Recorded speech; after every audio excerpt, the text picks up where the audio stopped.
My name is Joan Ongchoco and I'm in the class of 2017.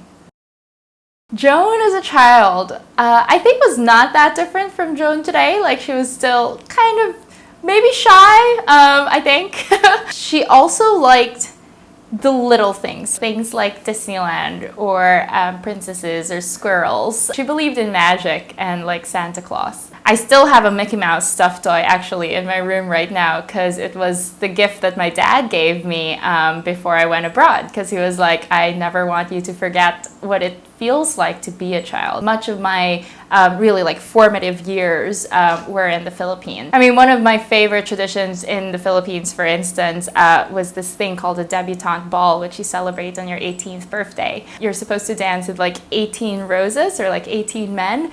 And so there I was, and like it was a surprise debutante ball for me, and so my parents are actually the ones who chose the men. They just like kept on coming with the roses, and there I was in this like grand dress with like gloves because I couldn't touch the hand of the man, and like I was a competitive figure skater. That was really fun because it allowed me to get into different personalities. I remember like one of my choreography routines, I had to do a routine to James Bond, because imagine me, right? Like I was Joan who believed in Santa Claus and like Disneyland, and then there I was, and my coach was telling me to be a James Bond lady because this was to his Diamonds Are Forever song. And so it was very much like, oh, like you have to be the sophisticated type who's like just working her way around the ice.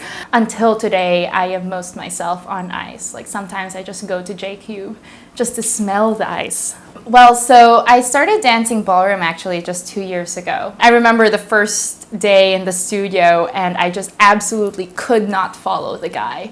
And I just did not like it. Like I did not like having to be led by somebody else. But eventually, I guess like what I found super fascinating about it was I just had to learn how to dance and move with somebody else beside me. Wow. I mean, the reason I joined debate was because of my dad. And so I was this shy girl who didn't really like raising her hand in class, and who he was like, debate will help you and it will teach you how to speak to people. I still remember the audition actually, and the motion that they gave me to test my ability to defend anything was basically, this house believes that dust bunnies should be considered living things.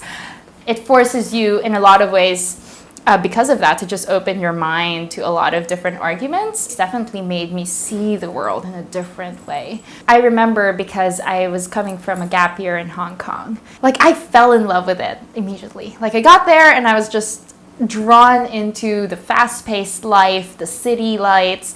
Whereas here you kind of enter and you're like, it was very difficult to fall in love with. I think what I've found though over the years is, if there's one thing about Singapore that I can now say that I just like really, really love, it would be the people. Okay, so I've been toying around with this idea of the self. A lot of psychologists, or you know, my psychology research advisors will probably laugh at it and say it doesn't even exist. But I think it does. A lot of people today will say that the self is just so constructed, that it's just constantly changing, and you know, there's never actually one Joan, and like Joan is just always different at different points in her life. But I think there is a Joan. I am a huge fan of Grey's Anatomy. When I feel sad or down, or you know, like you just want to disappear into a corner of the room, I watch episodes again and again. It never fails to just make me feel better, strangely. I don't know why.